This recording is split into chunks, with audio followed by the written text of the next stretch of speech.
আসসালামু আলাইকুম। আপনি কি কখনো এমন অনুভব করেছেন মাটি যেন দুলছে, কয়েক সেকেন্ডের জন্য সব কিছু কেঁপে ওঠে আর আমরা বুঝে ওঠার আগেই সব থেমে যায়? এই অদ্ভুত ঘটনার নাম ভূমিকম্প। আজকের ভিডিওতে খুব সহজ ভাষায় জানব ভূমিকম্প কি, কেন হয়, কোথায় বেশি হয় আর আমরা কিভাবে বাঁচতে পারি। চলুন পৃথিবীর ভেতরের লুকানো রহস্যটা খুলে দেখা যাক। পৃথিবীর ভেতরটা কেমন? পৃথিবীকে আমরা বাইরে থেকে গোল বল মনে করি, কিন্তু ভেতরে এটি অনেক স্তর দিয়ে তৈরি। সবচেয়ে উপরের স্তরটাকে বলা হয় ভূত্বক। এখন মজার ব্যাপার হলো, এই ভূত্বকটা একটা মাত্র নয়, এটি ভেঙে ভেঙে তৈরি হয়েছে বড় বড় টুকরো দিয়ে, যেগুলোকে বলা হয় টেকটনিক প্লেট। আর এই টুকরোগুলো সবসময় নড়াচড়া করছে, যদিও আমরা অনুভব করি না। ভূমিকম্প কেন হয়? যেখানে প্লেটগুলো একে অপরের পাশে থাকে সেখানে ফাটল তৈরি হয়, যাকে বলা হয় ফল্ট লাইন। এখন যখন দুইটা প্লেট মুখোমুখি ধাক্কা খায়, দূরে সরে যায় অথবা একটা আরেকটার পাশ দিয়ে সরে যায়, তখন ভেতরে প্রচুর চাপ জমে।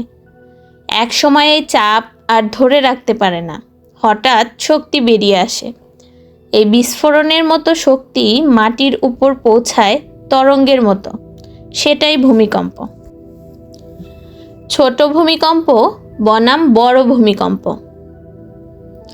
ভূমিকম্পের শক্তি মাপা হয় একটি স্কেলে, যাকে বলে ম্যাগনিটিউড। যত বড় সংখ্যা তত বেশি শক্তি। 3 মাত্রার ভূমিকম্প ছোট, হালকা। 5 মাত্রার ভূমিকম্প বাড়ি কাঁপতে পারে। 6 মাত্রার ক্ষতি হতে পারে। 7 মাত্রা বা তার বেশি বড় বিপর্যয়।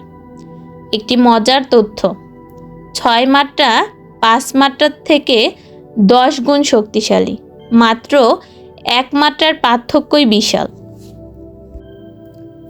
Ring of fire. পৃথিবীর প্রায় 90% ভূমিকম্প ঘটে একটি অঞ্চলকে ঘিরে, যার নাম রিং অফ ফায়ার। এই অঞ্চলটা প্রশান্ত মহাসাগরের চারদিকে, যেখানে প্রচুর প্লেট একসাথে থাকে। জাপান, ইন্দোনেশিয়া, চিলি, ফিলিপাইন, এখানে প্রায়ই বড় ভূমিকম্প হয়। বাংলাদেশে কেন ভূমিকম্প হয়? বাংলাদেশও 3টি বড় প্লেটের ঠিক পাশে বসে আছে: ইন্ডিয়ান প্লেট, ইউরেশিয়ান প্লেট আর বার্মা প্লেট। এই কারণে ঢাকা, সিলেট, চট্টগ্রাম সব জায়গায়ই ভূমিকম্পের ঝুঁকিতে। ইতিহাস বলছে আমাদের আশেপাশে 8 মাত্রারও বেশি বড় ভূমিকম্প ইতিমধ্যে হয়েছে, তাই সতর্ক থাকা জরুরি। বড় ভূমিকম্পের আগে কি ছোট ছোট কাঁপুনি হয়? অনেক সময় বড় ভূমিকম্পের আগে ছোট ছোট কম্পন হয়, এটাকে বলা হয় ফোরশক। কিন্তু সমস্যা হলো, ঘটনার আগেই আমরা বুঝতে পারি না এটা ছোট ভূমিকম্প নাকি বড়টার আগে সতর্ক সংকেত। ভূমিকম্প হলে কি করবেন?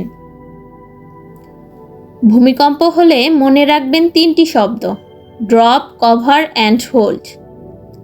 নিচু হন, মাথা ঢাকুন আর শক্ত করে ধরে থাকুন।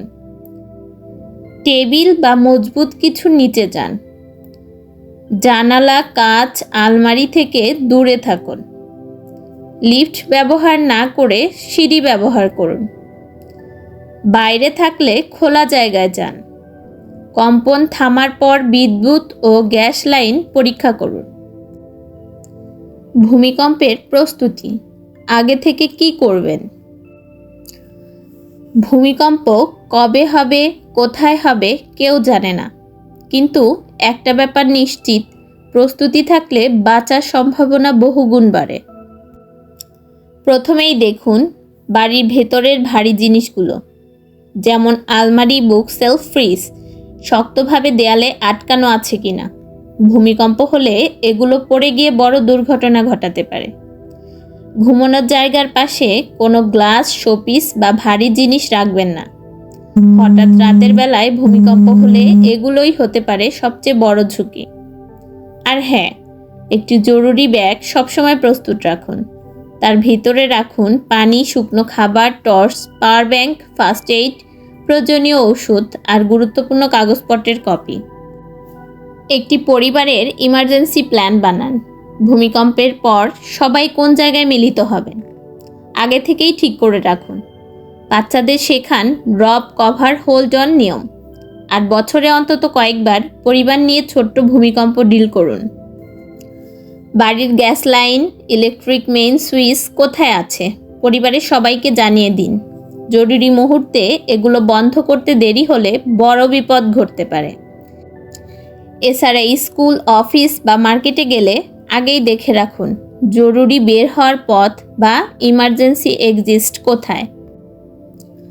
ভূমিকম্প আমরা থামাতে পারি না, কিন্তু আগে থেকে প্রস্তুত থাকলে নিজেকে, পরিবারকে এবং আশেপাশের মানুষকে রক্ষা করা সম্ভব। আজই আপনার ঘরটাকে একটু দেখে নিন, হয়তো ছোট্ট কয়েকটা পরিবর্তনই আপনাকে বড় বিপদ থেকে বাঁচাতে পারে। ধন্যবাদ ভিডিওটি দেখার জন্য। লাইক, কমেন্ট আর সাবস্ক্রাইব করে আমাদের সঙ্গে থাকুন, কারণ পৃথিবীকে জানলে আপনি পৃথিবীতে আরও ভালোভাবে বাঁচতে শিখবেন।